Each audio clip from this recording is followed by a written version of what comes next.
farmohub.pk. Assalamu alaikum everyone.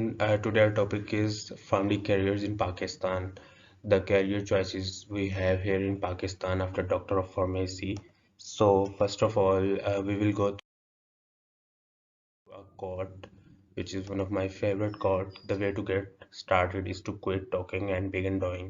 जब तक हम सिर्फ सोच रहे हैं, तब तक actual process start नहीं हुआ.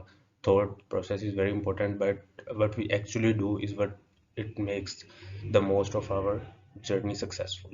So let's start with the career opportunities we have here: marketing, hospital pharmacist, government job, entrepreneurship, academic, competitive exams, and then industrial jobs. So we will go through one by one the major options we have here in Pakistan. Well, first of all, let's talk about how we can opt a right career. What is right career? First of all, let me tell you the right career is the one which suits you. वो career जो कि आपकी personality के according हो. It's not only कि आप अच्छा कमा रहे हो, आपका मेंटल पीस भी ज़रूरी है. अगर आपके जॉब में मेंटल पीस नहीं है, आपकी अर्निंग बहुत अच्छी है, it will not matter. What will matter is कि आपकी मेंटल पीस की क्या कंडीशन है, आप सेटिस्फाइड कितने हो एक जॉब से. बेसिकली तीन चीज़ें देखी जाती हैं: अर्निंग, लर्निंग एंड ग्रोथ. बहुत बहुत मुश्किल होता है कि आपको तीनों चीज़ें एक ही करियर में मिल जाएं, लेकिन अगर मिल जाएं तो it's more than a blessing. और बहुत से लोग हम लोगों में से ऐसे होते हैं जो कि राइट कैरियर में नहीं होते और वो स्विच करते रहते हैं कैरियर को स्विच करने का मतलब ये है कि आप प्रोफेशन स्विच नहीं कर रहे हो, आप एक डोमेन से दूसरी डोमेन में जा रहे हो. तो how you can opt the right career? What are the parameters? First of all, seek complete information. अब इसमें क्या है कि आप कंप्लीट इन्फॉर्मेशन लें. लेट्स सपोज आपने बैठे बैठे डिसाइड किया है कि आपको रिटेल में जाना है, तो या फिर आपको इंडस्ट्री में जाना है. अब उसके लिए सबसे पहले ये है कि आप स्पेसिफिक सीनियर्स को टारगेट करो जो कि रिटेल में 2 साल, 3 साल, 5 साल के एक्सपीरियंस के साथ है, या फिर वो जिनको 6 माह का एक्सपीरियंस हो चुका है, ताकि वो आपको बताएं कि how you can enter this field, how you can master this field and what you can get out of this field. Okay, तो सीनियर बहुत इंपॉर्टेंट होते हैं कि आप सीनियर को टारगेट करो और उससे सारी इन्फॉर्मेशन कलेक्ट कर लो कि कौन कौन सी जगह अच्छी हैं, वो करंटली कहाँ पे काम कर रहे हैं, तो उसमें टॉप की फर्म्स कौन सी हैं, इस तरह. फिर लिंक्डइन कनेक्शंस हैं आपके. लिंक्डइन बहुत से लोगों ने नहीं बनाया होगा, तो for students it's very important. अगर आप पाकिस्तान में या अब्रॉड हैं या बाहर जाना चाहते हैं, LinkedIn will help you to go through the recruiters to get the suitable connections. क्योंकि विदाउट रिक्रूटर्स आप कुछ नहीं कर सकते. आज का दौर वो दौर नहीं है जब आप बाय हैंड सीवी जमा करवा रहे थे, आप एक कंपनी विजिट करते हो और आप एचआर डिपार्टमेंट में अपनी सीवी ड्रॉप कर देते हो. अब ऐसा नहीं है. Now you have to apply through the career portal. हर कंपनी की वेबसाइट पे कैरियर पोर्टल है, आपको उसी के जरिए अप्लाई करना होता है.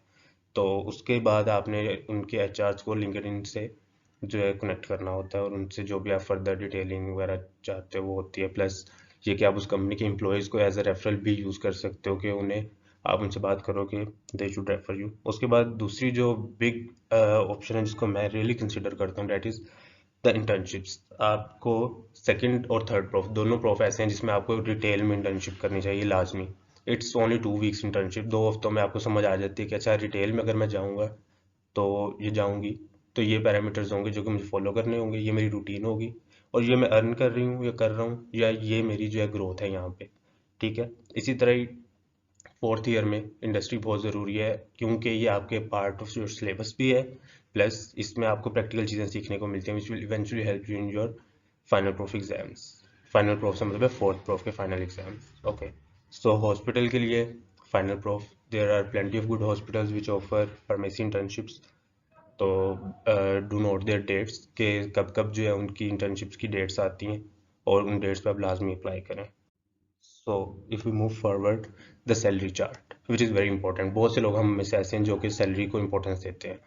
फ्रॉम एज जैसे कि हम लोग पाकिस्तान में एक मिडिल क्लास कंट्री है, ग्रोइंग कंट्री है, तो इसमें हम लोगों के लिए सैलरीज बहुत इंपॉर्टेंट होती हैं. Salaries are our first choice, first priority होती है. ठीक है. सेल्स सबसे ज़्यादा सैलरी है, काम भी सबसे ज़्यादा है. ये सैलरी जितनी ज़्यादा होती है उतनी आपकी जॉब हेक्टिक होती है, फ्री बैठे बिठाए पैसे नहीं मिलते. तो सेल्स में सैलरी ज़्यादा है क्योंकि आपकी इंसेंटिव ज़्यादा आ रहे होते हैं, लेकिन आप फ्रंट लाइन पे होते हो, आपका काम भी उतना ही ज़्यादा है, आपके टारगेट्स भी उसी मुताबिक होते हैं. जितने हायर टारगेट्स हैं उतना हायर इंसेंटिव है. तो ये वही सीन है कि आप जितनी मेहनत कर रहे हो उतना आपको फल मिल रहा है, यहाँ पे आपकी मेहनत ज़ाया नहीं हो रही। उसके बाद मार्केटिंग है, स्लाइटली थोड़ा सा लोअर पे होती है कि स्टार्टिंग सैलरीज कम होती हैं सेल से, क्योंकि इंसेंटिव कम होता है। लेकिन इवेंचुअली एक टाइम आता है जब सेल्स और मार्केटिंग की सैलरीज ओवरलैप हो रही होती है, कहीं पे सेल्स की ज़्यादा होती है, कहीं पे मार्केटिंग की ज़्यादा होती है। लेट्स सपोज 5 साल के बाद सेल्स में नेशनल सेल्स मैनेजर हो, 10 साल के बाद एनएसएम हो किसी अच्छी कंपनी के, और वहीं पे आप अगर मार्केटिंग में जीपीएम हो, तो आपकी सैलरीज ओवरलैप हो रही होती है, आपकी बेनिफिट्स फ्रिंजेस ओवरलैप हो रहे होते हैं। फिर उसके बाद सेल्स के बाद मार्केटिंग, मार्केटिंग के बाद सैलरी गवर्नमेंट की। वो इस तरह से रहता है कि आप अगर फोरेंसिक साइंटिस्ट की तरफ चले जाते हो तो आपकी स्टार्टिंग सैलरी बहुत अच्छी होती है। आप अगर जो है नॉर्मल BS17 की बात करो तो उस स्केल पे भी आपकी स्टार्टिंग सैलरी अच्छी होती है as compare to other many fields. उसके बाद है इंडस्ट्री। इंडस्ट्री में स्टार्टिंग सैलरी आपकी काफ़ी कम होती है, अराउंड अबाउट 22 to 28,000, लेकिन विद टाइम थोड़ी थोड़ी बढ़ती जाती है। उसके बाद रिटेल है, रिटेल पे सबसे कम सैलरी होती है एज कम्पेयर टू अदर्स। तो ये सैलरी चार्ट जो कि एक रफ एस्टिमेट देता है आपको कि if you only consider the money, so what are the fields. और या फिर अगर लर्निंग और ग्रोथ तो है ही है, लेकिन एक सैलरी का एस्टिमेट था। अच्छा, बात कर लेते हैं इंडस्ट्री की। So what we have in industry, there are various departments including production, quality control, quality assurance, research department. अब research और development है, ये बहुत important department है for those who have very keen interest in new product development, new molecules और the research on the existing molecules. So उन सारी चीज़ों को cover कर रहा था R&D department, research and development department. Regulatory affairs deal with the draft, the policies, the forms, जितने भी आपके ये फॉर्म्स होते हैं और लीगल कंप्लायंस वगैरह के इश्यूज होते हैं उनको रेगुलेटरी अफेयर्स डील कर रहा होता है। वेयर हाउस, सुकून वाली नौकरी है, आपने वेयर हाउस में बैठना है, सिर्फ जो मटेरियल आ रहा है उसको डील कर रहे हो, जो मटेरियल जा रहा है उसको डील कर रहे हो। You are a warehouse in charge.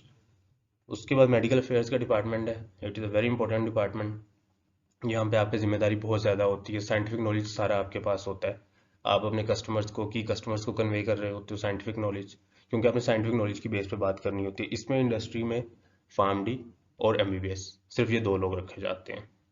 बाकी फील्ड्स में तो अभी तक क्वालिटी कंट्रोल है, उसमें आपको केमिस्ट्री के लोग भी मिलेंगे। रेगुलेटरी अफेयर्स में आपको LLB के लोग भी मिलेंगे। लेकिन आपको मेडिकल अफेयर्स में सिर्फ डॉक्टर ऑफ फार्मेसी और MBBS के लोग मिलेंगे, क्योंकि इसकी शर्त ये होती है कि you should be a doctorate degree holder. Okay, so इसकी सैलरी भी ठीक है। अगर हम इंडस्ट्री में बात करें अच्छी सैलरीज की, तो सबसे अच्छी सैलरी आई वुड से कि मेडिकल अफेयर्स की होती है इन डिपार्टमेंट्स में। अब ओवरव्यू एक लेते हैं इंडस्ट्री में होता क्या है। अब ये स्टार्टिंग पोजीशंस, प्रोडक्शन में आप जाएंगे तो you will start as a production officer. हर कंपनी के कुछ कुछ जो है ना डेजिग्नेशन डिफरेंट होती हैं, लेकिन मोर और लेस यही है। प्रोडक्शन ऑफिसर है तो किसी का डिस्पेंसिंग ऑफिसर होगा, डिस्पेंसिंग फार्मासिस्ट भी हो सकता है। तो इस तरह से डेजिग्नेशन बदलती हैं, लेकिन स्टार्ट यहीं से हो रही होती हैं। कुछ कंपनीज हैं जो कि MTO से स्टार्ट लेती हैं, management training officer, MTO production. तो कोशिश करेंगे you skip that MTO phase और डायरेक्ट जो है प्रोडक्शन ऑफिसर के तौर पे स्टार्ट लें। Then comes QC and QA। यहाँ पे भी वही है, QC QA executive, QC QA inspector, यही स्टार्टिंग है पोजीशन जो है उसकी बात करो। R&D में रिसर्च एंड डेवलपमेंट ऑफिसर, इसमें R&D साइंटिस्ट भी कहते हैं इसको। हर कंपनी के अपने अपने नॉर्म्स। रेगुलेटरी अफेयर्स में regulatory affairs executive, regulatory affairs officer. तो इस तरह की पोजीशंस होती हैं स्टार्टिंग। वेयर हाउस, सिंपल एक ही पोजीशन है, वेयर हाउस फार्मासिस्ट या warehouse incharge. Medical affairs में आप मेडिकल एडवाइजर भी हो सकते हो। इसमें आप रीजनल मेडिकल एडवाइजर भी हो सकते हो, सेंट्रल भी हो सकते हो, और नेशनल मेडिकल एडवाइजर भी हो सकते हो। It depends company to company, it varies. कुछ कंपनीज इसको MSL भी कहती हैं, मेडिकल साइंस लाइजेंस डिपार्टमेंट। तो इस तरह से ये डिपार्टमेंट भी हर कंपनी में डिफरेंट नेम्स के साथ आता है। वो बस कंपनी ने अपने आप को डिफ्रेंशिएट करने के लिए डेजिग्नेशंस के नेम्स बदले होते हैं, जबकि स्टार्टिंग और उनका कैटर वगैरह सब कुछ सेम होता है। So if we move forward to the sales and marketing, the most demanded field right now. क्योंकि ऑब्वियसली हायर सैलरीज, जो इन्फ्लेशन रेट है पाकिस्तान में, एवरीवन इज ट्राइंग कि वो एक हायर सैलरी की तरफ मूव करे। बहुत से लोग सेल्स और मार्केटिंग में आते हैं, they have zero interest, they have zero knowledge, they have zero expertise, और विद इन 6 मंथ्स बुरा भला कहते हुए भाग जाते हैं। क्यों? क्योंकि यहाँ पे माइंडसेट के बगैर आप बेकार हो। और अगर आपका माइंडसेट है तो इससे अच्छी ग्रोथ किसी फील्ड में नहीं है। पैसा तो है ही है, सेपरेट चीज़ है, लेकिन ग्रोथ की बात कर रहे हैं और लर्निंग की। तो सेल्स में मार्केटिंग में लर्निंग है, ग्रोथ भी है, अर्निंग भी है, लेकिन माइंडसेट बहुत ज़रूरी है। तो सेल्स भी दो तरह की है, field sales, remote sales. Field sales में आप फील्ड में होते हो, एक्चुअली फिजिकली आपको जाना पड़ता है अपने कस्टमर्स तक, उनको इन्फ्लुएंस करने के लिए, और सेल्स टारगेट्स आपको मिलते हैं जो आपको अचीव करने होते हैं। रिमोट सेल्स ये है कि आप ऑफिस में बैठे हो और किसी बाहर की इंटरनेशनल बिजनेस को संभाल रहे हो, उसकी सेल्स का आपके पास टारगेट है, तो आप फ़ोन पे ईमेल्स के थ्रू इन चीज़ों के थ्रू कर रहे होते हो। मार्केटिंग भी ऐसी है कि लोकल बिजनेस में जो कंपनी की लोकल प्रोडक्ट्स चल रही हैं आप उनको डील कर रहे हो, उनमें ये है कि आप सेल्स के लिए स्ट्रेटजीज बना रहे हो, आप बेसिकली सेल्स टीम को असिस्ट कर रहे होते हो कि how they can perform better, what are the strategies, what are the sale plans और ब्रांड प्लान्स, ये सारी चीज़ें आप बना रहे होते हो। इंटरनेशनल बिजनेस में जो कंपनी एक्सपोर्ट कर रही होती है आप उसके लिए बना रहे होते हो कि न्यू कंट्रीज को डेवलप कर रहे होते हो। और इन सारी चीज़ें बेसिकली ये बिजनेस डेवलपमेंट में आता है कि आप न्यू कंट्रीज अनलॉक कर रहे हो एक्सपोर्ट के लिए, कि आप अपनी प्रोडक्ट, लेट्स सपोज श्रीलंका है, आपकी कंपनी पहले नहीं भेजती तो आप वहाँ के डिस्ट्रीब्यूटर से बात करके वहाँ पे चीज़ें भेज रहे हो, तो ये आता है इंटरनेशनल बिजनेस डेवलपमेंट में। लोकल बिजनेस डेवलपमेंट भी होता है कि आप अपनी प्रोडक्ट को पाकिस्तान लेवल पे किस तरह से डेवलप कर रहे हो। तो ये तीनों अच्छी सैलरी ऑफर करते हैं as compare to the other departments. So moving forward to then overview, sales में आप जाते हो एज अ सेल्स एग्जीक्यूटिव। अब इसमें भी ये है कि लोकल कंपनीज की सैलरी और होती है, मल्टीनेशनल्स की और होती है। लोकल कंपनीज की सैलरी रेंज होती है ऑलमोस्ट स्टार्ट 40 to 50 के दरमियान, और मल्टीनेशनल्स की होती है 80 to 1 लाख के दरमियान। तो it all depends on you कि आप कहाँ पे फॉल करते हो, आपका जो है वो इंटरव्यू स्किल सेट क्या है, कि आप किस तरह की कंपनी को अप्रोच करते हो और कहाँ पे अपनी जगह बना लेते हो। इसी तरह ही मार्केटिंग है, लोकल और मल्टीनेशनल दोनों में डिफरेंस है। स्टार्टिंग आपकी होती है as a MTO, management training officer, या फिर ब्रांड लीड के तौर पे। तो इसमें ये होता है कि बिल्कुल नीचे होता है, इसके बाद आप assistant product manager, then product manager. यहाँ में स्टार्टिंग सैलरी होती है 35 to 50 के दरमियान। बिजनेस डेवलपमेंट ऑफिसर आगे बिजनेस डेवलपमेंट में, यहाँ पे भी सेम है कि सैलरी राउंड अबाउट 40 to 45 के दरमियान होती है। और काम मैंने आपको पहले बता दिया, इंडस्ट्री में most of the time salaries जो है वो स्टार्ट हो रही होती है 22,000 से, and they range up to 35,000। इससे ऊपर बहुत कम इंडस्ट्रीज हैं जो कि ऑफर कर रही हैं स्टार्ट में। 35 तो बहुत ही कम, कोई एक दो इंडस्ट्रीज हैं जो कि 35 तक ऑफर करती हैं, otherwise they start from 22 and range between 30-32 there. So medical fairs की सैलरीज 50 to 60 के दरमियान होती है। Let's move forward to the government job. अब गवर्नमेंट जॉब में ये है कि आप PPSC या FPSC दो टेस्ट होते हैं, जो है पंजाब पब्लिक सर्विस कमीशन या फेडरल पब्लिक सर्विस कमीशन। इसमें हॉस्पिटल फार्मासिस्ट क्या, हॉस्पिटल फार्मासिस्ट में भी आगे एक दो चीज़ें आ जाती हैं। आप होते हो फार्माकोविजिलेंस ऑफिसर, ठीक है, ड्रग इंस्पेक्टर भी आप होते हो, इसमें PPSC के थ्रू जा सकते हो। और ड्रग इंस्पेक्टर टोटली ड्रैप के अंडर आ रही होती है, फॉल कर रही होती है। प्रोक्योरमेंट ऑफिसर भी आप हो सकते हो, ये एडमिन लेवल जॉब है। Forensic scientist one of the best job I would recommend for government sector, क्योंकि फोरेंसिक साइंटिस्ट में आपकी एक प्रॉपर यूनिफॉर्म होती है with the stars on it, और आप क्राइम सीन इन्वेस्टिगेटर होते हो बेसिकली। तो इसमें एक अच्छी मज़ेदार जॉब है, plus salary is quite higher. तो उसके बाद गवर्नमेंट एनालिस्ट है, ये बेसिकली PQCB और इन चीज़ों के लिए, ये DTL है, ड्रग टेस्टिंग लेबोरेटरी, ये बेसिकली वहाँ पे जॉब फाल कर रही होती है उस सेगमेंट के अंडर। तो ये गवर्नमेंट जॉब्स का स्ट्रक्चर है। और इसमें FPSC के थ्रू फर्दर भी काफ़ी जो है आ रही होती हैं जॉब, जिसमें वापडा की जॉब्स एज अ फार्मासिस्ट, जो वापडा के हॉस्पिटल हैं उनमें फौज फाउंडेशन, प्लस आपके नेवी के हॉस्पिटल जितने भी हैं उनमें CMH वगैरह। तो ये सारी चीज़ें फॉल कर रही होती हैं FPSC के थ्रू। कुछ PPSC के अंडर टेस्ट आ रहे होते हैं, कुछ FPSC के थ्रू। इन दोनों की वेबसाइट्स हैं, सो आप इजीली जाएं वहाँ पे, जाके सर्च में फार्मासिस्ट लिखें तो जो भी अवेलेबल वैकेंसीज होंगी अपकमिंग होंगी, they will pop up there. So coming forward to the overview of government job, excellent job security, कोई टेंशन नहीं, आपको कोई नौकरी से निकालने वाला नहीं है, एक दो एंटर हो गए सुकून है, सो जाओ। Then stable career start, yes, आपको एक अच्छी BA 17 से स्टार्ट मिल रहा है, 17 ग्रेड से। You're at a very wonderful position कि आपका कैरियर स्टार्ट बहुत अच्छा है, कि स्टार्ट आपने बहुत हायर लेवल से लिया कि आप डायरेक्ट 70,000 के राउंड अबाउट प्लेसमेंट ले रहे हो in a very initial phase. लेकिन फ्रिंजेस और बेनिफिट्स जो हैं बहुत कम है as compare to the private sector. Private sector में आप 5 से 8 साल लगाते हो, आपको कंपनी मेंटेन्ड कार मिलती है, फ्यूल मिलता है, इवन अक्सर कंपनीज तो आपको आपके बच्चों की एजुकेशन भी प्रोवाइड कर रही होती हैं फ्री ऑफ कॉस्ट। मतलब बहुत सी चीज़ें आपको वो हैं जो कि डिफरेंस क्रिएट करते हैं गवर्नमेंट जॉब से, जो कि गवर्नमेंट जॉब्स में नहीं होते। ये कार फ्यूल वगैरह ये चीज़ें गवर्नमेंट जॉब में नहीं होती, होती भी हैं तो लिमिटेड होती हैं, उस लेवल तक की नहीं जाती जिस जो कि प्राइवेट सेक्टर में जाती हैं। लेकिन अगेन प्राइवेट सेक्टर में आपके स्किल सेट पे चीज़ें सारी डिपेंड कर रही होती हैं, हर कोई इतना ग्रो नहीं करता प्राइवेट सेक्टर में, स्लो ग्रो होता है गवर्नमेंट में बिल्कुल, क्योंकि आपकी सैलरी एक तो 10% बढ़नी है साल के बाद। और वही अगर आप एक प्राइवेट सेक्टर में हो तो आपकी सैलरी अगर दो कंपनी भी स्विच करते हो तो you can switch up to 25% of your salary. आप अगर एक मल्टीनेशनल से किसी लोकल कंपनी में आ रहे हो, you can even switch up to 50% of your salary, क्योंकि आप हायर पोजीशन पे आ रहे होते हो। So it always depends on you, आपके स्किल सेट पे, आपके माइंडसेट पे, और आपकी लर्निंग एबिलिटीज़ पे, कि आप किस तरह से किस पेस पे जा रहे हो, क्या सीख रहे हो, क्या जो है कंपनी को डिमॉन्स्ट्रेट कर रहे हो और किस तरह से अपने आप को डेवलप कर रहे हो।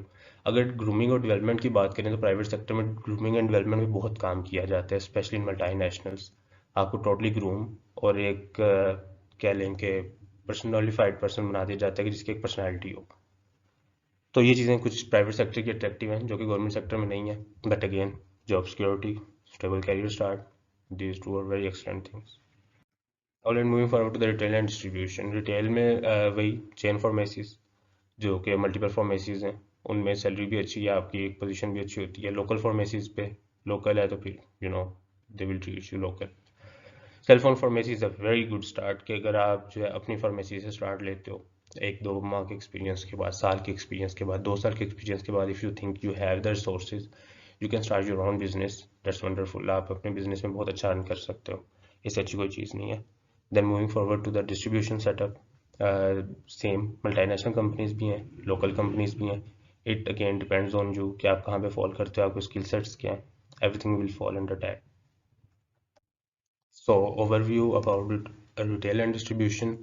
क्विक स्टार्ट है। रिटेल में आपको डिग्री होने से पहले भी मिल जाती है, डिग्री होने के फ़ौरन बाद भी मिल जाती है, रिजल्ट आने से पहले भी मिल जाती है, फाइनल के एग्जाम से पहले भी मिल जाती है और फाइनल के एग्जाम्स के फ़ौरन बाद भी मिल जाती है। So it's a very quick start. तो गुड ऑप्शन भी है। एमफिल अगर आप करना चाहते हो, किस तरह से कि मॉर्निंग में आप एमफिल में एनरोल हो जाओ and you keep your job in the evening, तो आप इवनिंग के स्केड्यूल में अपनी जॉब को कंटिन्यू कर लो। तो ये एक बेहतरीन ऑप्शन रह जाता है आपके लिए अगर आप आगे हायर स्टडीज को परस्यू करना चाहते हो। सैलरी कम होती है एज़ कम्पेयर टू अदर्स। 22,000 से स्टार्ट होता है 25,000 तक, बाद में भी बहुत बढ़ जाए तो 42-45 तक जाती है। कुछ हैं अच्छी, बहुत अच्छी डिटेल्स जो कि अप टू 50,000 भी ऑफर कर रही हैं, but again very few. Growth, slow growth. In fact I will say the most minimal growth is in retail and distribution setup, कि बहुत बहुत ही स्लो ग्रोथ है। आप बहुत slow slow slow slow slow ऊपर जा रहे होते हो। So it should be your first choice जब तक कि आप किसी सूटेबल चीज़ का इंतज़ार कर रहे हो, कहीं सूटेबल अपॉर्चुनिटी का वेट कर रहे हो, या फिर आपने अपनी हायर स्टडीज़ कंटिन्यू करनी है। सो क्लिनिकल ट्रायल्स ये एक ऐसी फील्ड है जिसके बारे में बहुत कम लोगों को पता है। कुछ फर्म्स हैं हमारी यहाँ पे जो कि फार्मासिस्ट को हायर करती हैं as a clinical trial officer, clinical research associate, clinical research officers. तो कुछ हैं फर्म्स जो कि मल्टीनेशनल फर्म्स भी यहाँ पे काम कर रही हैं and they offer you a good salary up to 35 to 50,000 के दरमियान में फॉल करती है। एक दो फर्म्स ऐसी भी हैं जो आपको 90,000 तक भी दे देती हैं। Depends again on your skill set. आपने डिफाइन करना है आपकी क्या सैलरी, आप कहाँ पे जाओगे, आप क्या डिजर्व करते हो। No one else, only you. तो आपने अपने आप को फाइनल ईयर तक इतना ग्रूम कर लिया कि आप मल्टीनेशनल के लेवल पे आ रहे हो या लोकल के लेवल पे आ रहे हो। It will again depend on you कि आपका कॉन्फिडेंस लेवल क्या है, आपका स्किल सेट क्या है, आपकी ग्रूमिंग क्या है, आपकी डेवलपमेंट क्या है, आपकी पर्सनैलिटी क्या डिपिक्ट कर रही है। आप इंटरव्यू में एक इंप्रेशन छोड़ के आते हो या अगला सर पकड़ के बैठ जाए, ये आप पे डिपेंड करता है कि अगला आपको 2 हफ्ते के लिए याद रखेगा जो इंटरव्यूअर था, या फिर वो शुक्र करेगा कि आपका इंटरव्यू खत्म हुआ। It again depends on you. Interview should be like a conversation. हमारे लोगों के अंदर बहुत प्रेशराइज्ड होते हैं कि इंटरव्यू में पता नहीं क्या हो जाएगा, ओवर ओवर स्मार्ट हो जाते हैं या बहुत ज़्यादा तैयारी करके चले जाते हैं। It should be like a conversation between you and the interviewer. इसको इतना लाइटली लेना चाहिए, एक कन्वर्सेशन होनी चाहिए, जस्ट रैंडम कन्वर्सेशन। इस तरह से आप इंटरव्यूज देने जाएंगे तब जो है आपको कॉन्फिडेंस लेवल, की स्किल्स, हर चीज़ें जो हैं वो इम्प्रूव नज़र आएंगी। सो ओवरव्यू अगर हम इसका करें, लर्निंग बहुत ज़्यादा है डेफिनेटली, क्योंकि you are dealing with the clinical material, you're dealing with the trials, you're dealing with the research papers।